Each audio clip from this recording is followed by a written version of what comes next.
පැත්තකින් තියලා දැන් රජුරවන්ට හිතනවා එහෙනම් දන් දෙන්න ඕනේ. කියලා රජුරෝ දානශාලාවක් හැදලා දුගී මගී යාචකයන්ට දැන් දන් දෙනවා. හැබැයි ඒ රජුරවන්ගේ දානශාලාවට කිසිම දුගී මගී යාචකයෙක් වැඩි කැමැත්තෙන් ඉන්නේ නැහැ කවුරුත්. කැම බීම ගන්න කැමැත්තෙන් කිසි කෙනෙක් එන්නේ නැහැ. ඊට පස්සේ ඒ දානි බෙදන ශාලාවේ ඉන්න උත්තර කියලා මේ රජුරවන්ගේ රාජපුරුෂයෙක්. ඉතින් ඒ උත්තර නිතර කියන එකක් තමයි මෙහෙම.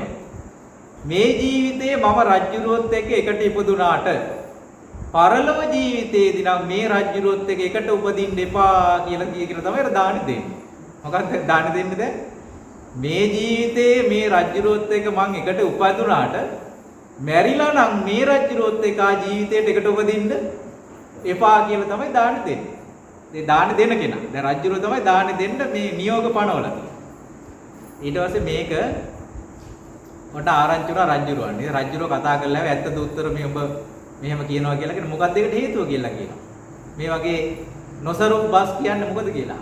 ඊට පස්සේ කියනවා ස්වාමීනි ඔබ වහන්සේ කණ්ඩ දෙන දේවල් කනවා තියා මිනිස්සු ඒක පයින් පා ගන්නවත් කැමති නැහැ කියලා. එච්චර රාලු අපිරිසිදු දෙයක් ඔබ වහන්සේ කෑමට දෙන්න කියලා. කාඩියෝතුයි නිවුඩුහාලේ බතු. ඔබ වහන්සේ දෙන වස්ත්‍ර ඒ කියන්නේ දැන් ඒගොල්ලන්ට වස්ත්‍රයක් දෙනවා දුගී මගියා කියන්නේ. ඒ වස්ත්‍ර මිනිස්සු කකුල් පිහින්නවත් කැමති නැහැ. එච්චර ගොරෝසුයි ඒවා. ඒ නිසා යම් මේ දාණයෙන් යම් පිනකින් ඔබ වහන්සේ උපදින තැන උපදිනොත් එහෙම මටත් දෙන්න ඔය වගේ දේවල් තමයි මටත් හම්බෙන්නේ. ඒ නිසා මම ප්‍රාර්ථනා කරන්නේ මේ දාන්නේ විපාකෙන් ඔබතුමත් එක්කනම් කවදාකවත් ඊළඟ ජීවිතේ උපදින්න එපා. ඔන්න ඊට රජුරෝග එහෙනම් උත්තර මම කනවා බොනවා වගේ දන් දෙන්න ඕනේ. මම අඳිනවා පළඳිනවා වගේ දන් දෙන්න ඕනේ. කියලා රාජභෝජනයි රාජ සලුපිලි ඔන්න දන් දෙන්න පටන් ගත්තා. ඊට පස්සේ ඕම කාලයක් දන් දීලා මේ උත්තර කියන කෙනත් මැරුණා. අර පායාසි රජුරොත් මැරුණා. ඒ කාලේ හිටිය රහතන් වහන්සේ නම ගවම්පති කියලා මහරහතන් වහන්සේ නම. මේ රහතන් වහන්සේ සමාධියට සමවැදිලා දිවා කාලේ බණ භාවනා කරන්න එක්තරා දෙවි විමානයකට යනවා. ඒ දෙවි විමානයට ගියන් පස්සේ ඒ දෙවි විමානේ මුකුත් නැහැ. හරියට මේ හෝල් එක වගේ. හිස්. කිසිම දෙයක් නැහැ. හැබැයි දෙවි විමානයක් ඒක. ඊට පස්සේ ඒ විමානයට තමයි රහතන් වහන්සේ හැමදාම යන්නේ දවල් කාලේ ඉන්නේ. ඊට පස්සේ දවසක් මොකද සද්ද බද්ද නැහැ. වෙනත් දෙවිවරු කවුරුත් නැහැ. හරිම පාළුවට ගිය එකක්. ඔන්න ඒකේ ඉන්නවා එක්තරා දෙවි කෙනෙක්. එයාගේ නම තමයි පායාසි කියන දෙවි රාජයා. කවුද මේ පායාසි රජු? ඒ රජු ඒ නමින්ම තමයි ඉන්නේ. ඊට පස්සේ එයා ඇවිල්ලා අහනවා ස්වාමීනි මම තමයි කියනවා මනුස්ස ලෝකීදී අර මිත්‍යා දෘෂ්ටියක් දරාගෙන හිටපු පායාසි කියන රජතුමා.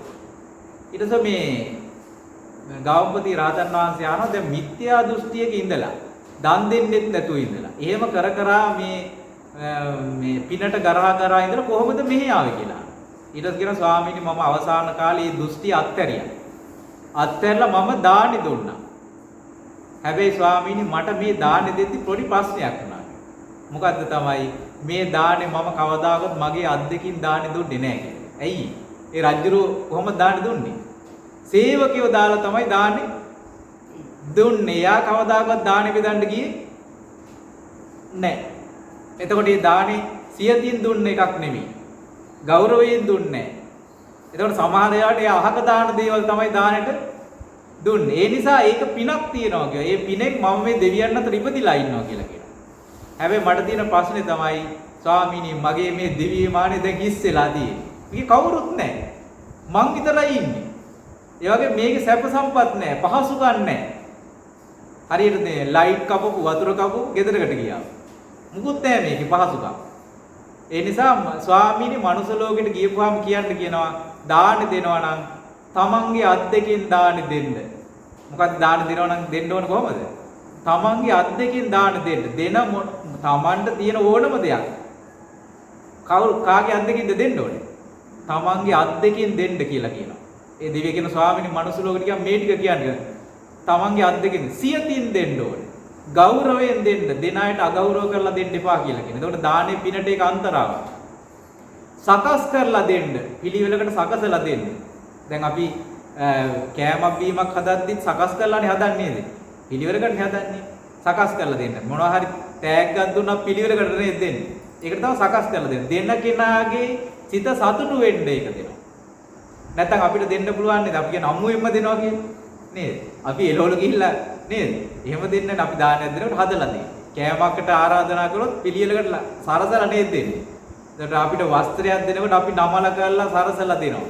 එතකොට තෑග්ගක් දෙනකොටත් එහෙම දෙනවා. ඒවට මොකක්ද කියන්නේ? සකස් කරලා දෙනවා. ඊට අහක දාන දේවල් නම් දෙන්න එපා කියලා ඒගොල්ලන්ට කියනවා. ඒ කියන්නේ පාවිච්චි කරන්න බැරි, කන්න බැරි, අඳින්න බැරි දේවල් දෙන්න එපා කියලා කියන්නේ. ඇයි? ඒක පිනට අන්තරාව. එතකොට දුන්නේ යම්සේද ලැබෙන්නේත් එහෙම තමයි. එතකොට කියනවා අර ඔබේ සේවකයා වෙලා ඊට උත්තර කියන මානවකයා දැන් කෝ කියලා. දැන් අර දානේ ශාලාවේ ඉඳගෙන දානේ බෙදපු කෙනෙක් ඉන්නවනේ. එයා කොහොමද දුන්නේ? එයා තමන්ගේ අත් දෙකෙන් දානේ දුන්නා. ගෞරව කරලා දාන දුන්නා. සකස් කරලා දානේ දුන්නා. අහක නොදමන දේවල් දානේ දුන්නා. ඊට පස්සේ මේ පායාසි දෙවියන් කියනවා ස්වාමීනි එයා මාව පාස් කරලා ගියානේ. එයා නිතර ප්‍රාර්ථනා කරේ මොකද්ද? මරණින් මත්තේ නම් මේ රජුරොත් එක මං එකතු වෙන්න එපා කියලා තමයි ප්‍රාර්ථනා කළේ. ඒ වගේම ස්වාමීනි එයා මං ඉන්න තැනට ආවේ නෑ. මං ඉන්නේ චාතුම් මහරජගේ. එයා තාවතින්ස කියන දෙවියන් අතරට ගියා.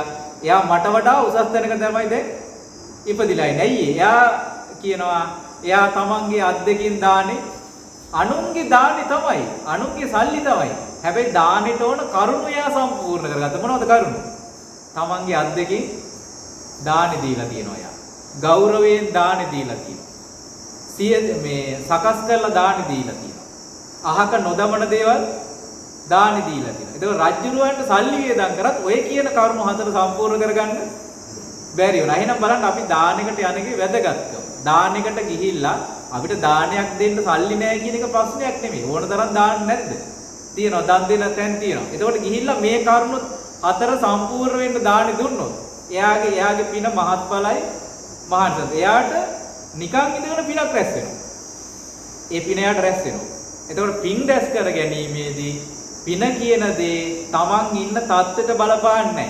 තමන් ඉන්න தත්ත්වය අනුව තමන්ගේ වත්පෝසත්කම් අනුව පින කියන එක වෙනස් වෙන්නේ නැහැ. පින කියන එක ਸਰව සාධාරණව හැම කෙනෙකුටම රැස් කරගන්න පුළුවන්. බුදුරජාණන් වහන්සේ දේශනා කරනවා මේ සියල්ල ඉක්මවා ගියොත් සිල් රැකීමෙන් රැස් වෙන පින දානෙ ඉක්මවා යනවා.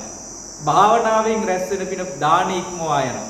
ඒවා මේ ඔක්කොම පවතින්නේ සුගතියේ ඉපදීම පිණිස, නිවන පිණිස. බුදුරජාණන් වහන්සේ පෙන්නලා දෙන යම් කිසි කෙනෙක් දානෙ දීලා ඊට පස්සේ සිල් රැකලා යම් කිසි කෙනෙක් කැමති වුණොත් මම මනුස්ස ලෝකේ ආපහු එන්න ඕන කියලා එයාගේ යම් කිසි ප්‍රාර්ථනාවක් තියෙනවා නම් ඒ ප්‍රාර්ථනාව සමෘද්ධිමත් වෙන්න ඒ දානයත් සීලයත් බලපානවා. මොකද්ද බලපාන්නේ? දානයත් සීලය. ඒ කියන්නේ අපි ආපහු මනුස්ස ලෝකේ එන්න නම් එයා අතින් මොකද්ද සිද්ධ වෙලා තියෙන්නේ? යම් සීලයක් පුරුදු කරන්න ඕන. යම් පින්දහම් දානයක් දීලා තියෙනවා. එයාගේ සිතක් තියෙන්න ඕනේ ආපහු මම මනුස්ස ලෝකේ එන්න ඕන කියලා. ඒ ප්‍රාර්ථනාව සමෘද්ධිමත් වෙන්න නම් එයා දානයක් සීලයක් පුරුදු කරලා තියෙන්න ඕන කියලා කියනවා. බුදුරජාණන් වහන්සේ පෙන්නන මහන්නි දෙවියන් අතරත් මිනිසුන් අතරත් උපදින්න මෙන්න මේවා හේතු වෙනවා කියනවා. ඔවුන් කරන ලද කාය සුචරිතයක්. ඒ කියන්නේ සසරේ කොහේදී හරි කරපු කයින් කරපු සුචරිතයක් හේතු වෙලා තමයි මේ මනුස්ස ලෝකේ හරි දෙවියන් අතර උපදින්නේ. වචනයෙන් කරපු සුචරිතයක්, මනසින් කරපු සුචරිතයක්.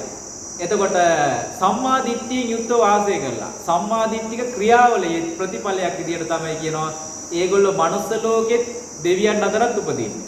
එතකොට කයින් කරපු දුස්චරිතයක් විදියට, වචනයෙන් කරපු දුස්චරිතයක ප්‍රතිඵලයක් විදියට, මනසින් කරපු දුස්චරිතයක ප්‍රතිඵලයක් විදියට, එතකොට මිත්‍යා දෘෂ්ටික ප්‍රතිඵලයක් විදියට, මිත්‍යා දෘෂ්ටික කර්ම කරපු ප්‍රතිඵලයක් විදියට තමයි කියනවා තිරිසන් ලෝකවල උපදින්නේ, പ്രേත ලෝකවල උපදින්නේ, නිරේ විනිපාතයේ උපදින්නේ. එතකොට දැන් අපි මේ කොහෙද ඉපදිලා ඉන්නේ? දැන් අපි ඉන්නේ මනුස්ස ලෝකේ. මේ අපි මනුස්ස ලෝකෙ ඉපදින මොකේක ප්‍රතිඵලයක් විදියට. එක්කෝ අපි කවදා හරි කරපු කාය සුචරිතයක ප්‍රතිඵලයක් විදියට. වචී සුචරිතයක ප්‍රතිඵලයක් විදියට. මනෝ සුචරිතයක ප්‍රතිඵලයක් විදියට. ඒකේ සංස්කාරය තමයි දැන් මේ අපි ගෙවන්නේ. ඒතර බුදුරජාණන් වහන්සේ පෙන්නලා දෙනවා මෙන්න මේ සංස්කාර ගෙවිලා යනකොට ඒගොල්ලෝ මේ මනුස්ස ලෝකෙ පින අවසන් කරනවා. මොනවද මනුස්ස ලෝකෙ පින අවසන් කරනවා කියලා අපි අවසන් කරන්නේ? ආයුෂය අවසන් කරනවා. වර්ණය අවසන් වෙලා යනවා. සැපේ අවසන් වෙලා යනවා. බලය අවසන් වෙලා යනවා. මේ කියන හතර නැති වෙලා යනවා. ඕක තමයි අපි වයසට යනවා කියලා කියන්නේ. වයසට යනවා කියලා කියන්නේ අපේ දින ආයුෂය අවසන් වෙනවා. ශරීර වර්ණය නැති වෙලා යනවා. සැප කියන දේවල් අපිට ටික ටික නැති වෙලා යනවා. ඊට පස්සේ බලය කියන දේවල් නැති වෙනවා. ශක්තිය නැති වෙලා යනවා. මේ කියන දේවල් ටික ටික අඩු වෙලා යනවා. අඩු වෙලා ගියපුවාම මේ හතර නැත්තටම නැති වුණාම අපි මොකද්ද කියන්නේ? එයාට කියන මැරුණා. ඔය හතර නැත්තටම නැති වුණා මොකද්ද වෙන්නේ? එයාට කියන අපි මැරුණා කියලා. එතන මරණයේදී එයාට නැති වෙන්නේ මොකද්ද?